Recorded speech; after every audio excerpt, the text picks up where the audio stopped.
Storm और स्टॉर्मफ्रंट दोनों characters के पास लाइटनिंग की पावर्स है और दोनों ही बहुत ज़्यादा पावरफुल है। और आज की इस वीडियो में हम इन दोनों की पावर्स एंड एबिलिटीज़ को डिटेल में जानेंगे, जिसके बाद कुछ पॉइंट्स के बेसिस पर इनका कंपैरिजन करेंगे और एनालाइज करेंगे कि दोनों में से कौन ज़्यादा पावरफुल है और अगर इनके बीच फाइट होती है तो उस फाइट का विनर कौन हो सकता है। तो वीडियो को आखिर तक जरूर देखना और अगर चैनल पर नए हो तो सब्सक्राइब करके बेल आइकन जरूर ऑन कर लेना। पहले बात कर लेते हैं स्टॉर्मफ्रंट की पावर्स के बारे में।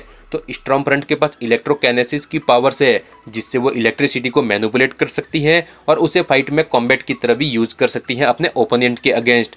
वो खुद को हवा में लेविटेट कर सकती है, जिससे उसे फ्लाइट की पावर्स भी मिलती हैं। सुपर ह्यूमन स्पीड की पावर्स भी हैं उसके पास, जिसकी वजह से वो सुपरसोनिक स्पीड से उड़ सकती है और सोनिक बूम क्रिएट कर सकती है। सुपर ह्यूमन स्ट्रेंथ से वो वॉल्स और सीलिंग तक को ब्रेक कर सकती है। उसके पास सुपर ह्यूमन ड्यूरेबिलिटी है, जिसकी वजह से होमलैंडर की हीट विजन भी उस पर कुछ ज़्यादा डैमेज नहीं कर पाई। स्टॉर्मफ्रंट वेदर मैनिपुलेट कर सकती है, जिससे वो थंडर स्टॉर्म समन कर सकती है और लाइटनिंग क्रिएट कर सकती है और उसके पास लॉन्गेविटी जैसी पावर्स भी हैं। स्टॉर्मफ्रंट के पंचेज इतने पावरफुल है कि वो नॉर्मल ह्यूमन के आर पार हो सकते हैं। अब बात कर लेते हैं स्टॉर्म की पावर्स के बारे में। तो स्टॉर्म अर्थ की एक one of the most powerful mutant है, जिसके पास वेदर मैनिपुलेट करने की पावर्स है। अपनी सोनिक एबिलिटीज से वो हर तरह के वेदर को कंट्रोल कर सकती हैं। इन्वायरमेंट के टेम्परेचर को मॉलिक्यूल लेवल पर मॉडिफाई कर सकती हैं, जिससे वो लाइटनिंग जनरेट कर सकती हैं। एटमॉस्फेरिक प्रेशर पर उसका पूरा कंट्रोल है। स्टॉर्म टॉर्नेडोज, हरिकेन्स और थंडर स्टॉर्म क्रिएट कर सकती है और डिस्ट्रॉय भी कर सकती हैं। एटमॉस्फेयर पर कंट्रोल की वजह से अपनी इच्छानुसार वेदर क्रिएट कर सकती है। इलेक्ट्रोमैग्नेटिज्म से अपनी बॉडी से इलेक्ट्रिक ब्लास्ट कर सकती है, किसी ऑब्जेक्ट या लोगों को फ्रीज कर सकती है और उसके पास फ्लाइट की पावर्स भी है, जिससे वो खुद को और अपने साथ दूसरे ऑब्जेक्ट्स को भी लेविटेट कर सकती है और हाई स्पीड में उड़ सकती है। ह्यूमन बॉडी के प्रेशर को कंट्रोल कर सकती है।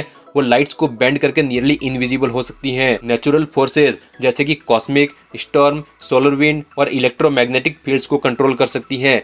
इलेक्ट्रोकाइनेसिस की पावर से वाटर के मॉलिक्यूल्स को हाइड्रोजन एंड ऑक्सीजन में सेपरेट कर सकती हैं, जिसकी वजह से वो अंडर वाटर भी ब्रीथ कर सकती हैं। स्टॉर्म की म्यूटेंट पावर्स उसकी बॉडी स्ट्रेंथ और विल पावर के साथ लिमिटेड है। इसके साथ ही स्टॉर्म एक्सपर्ट टैक्टिशियन और थीफ है और वो लाइटनिंग से पूरी तरह इम्यून है। एक्सट्रीम कोल्ड और हीट से भी वो कुछ लिमिट्स तक इम्यून है। इन दोनों की पावर्स के बारे में जानने के बाद अब कुछ पॉइंट्स के बेसिस पर इनका कंपैरिजन करते हैं। स्टॉर्मफ्रंट प्लाज्मा और इलेक्ट्रिसिटी को कंट्रोल क्रिएट कर सकती है, जिससे कि वो कॉम्बैट की तरह यूज भी कर सकती है। फाइट में अपने ओपोनेंट के अगेंस्ट ऑब्जेक्ट्स को उठाकर फेंक सकती है और इसी की मदद से वो हवा में उड़ भी सकती है और वो अपने प्लेनेट पर इलेक्ट्रिसिटी को कंट्रोल कर सकती है। तो वही स्टॉर्म लाइटनिंग के साथ ही एटमॉस्फेयर को भी कंट्रोल कर सकती है, जो उसे स्टॉर्मफ्रंट से भी ज़्यादा पावरफुल और डेंजर बनाती है। स्टॉर्म सिर्फ लाइटनिंग कंट्रोल नहीं करती, बल्कि वह मॉलिक्यूल लेवल पर एटमॉस्फेयर को भी कंट्रोल कर सकती है, चाहे वो प्लेनेट के किसी भी जगह पर हो। जैसे कि अगर वो डेजर्ट में भी है तो वहां पर भी वो एयर के मॉलिक्यूल्स को फ्रीज करके तूफानी हवाएं क्रिएट कर सकती हैं। और स्टॉर्म ओमेगा लेवल म्यूटेंट है, जिस वजह से वह किसी दूसरे प्लेनेट के वेदर को भी कंट्रोल कर सकती है। तो यह स्टॉर्म ज़्यादा पावरफुल है कंपेयर टू स्टॉर्मफ्रंट।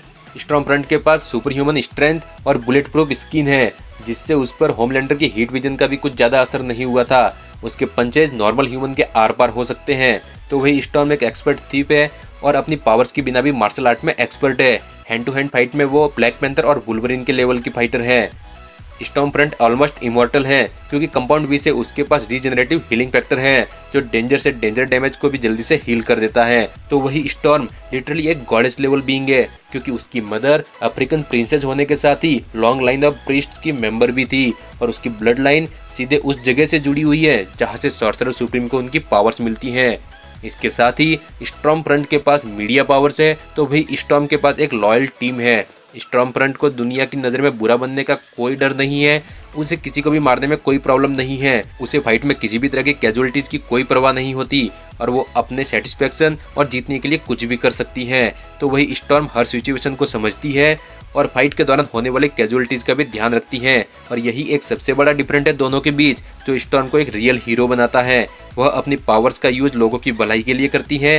वो किसी के अगेंस्ट अपनी पावर्स तभी यूज करती है जब बहुत ज़्यादा जरूरी हो या फिर उसे फोर्स किया जाए। स्टॉर्म के लिए फाइट जीतने से ज़्यादा लाइफ्स को सेव करना ज़्यादा जरूरी है। तो ये था कुछ पॉइंट्स के बेसिस पर इन दोनों का कंपैरिजन और इन सब पॉइंट्स के बेसिस पर मेरे अकॉर्डिंग यहाँ पर स्टॉर्म के विनर होने के चांसेस ज़्यादा हैं।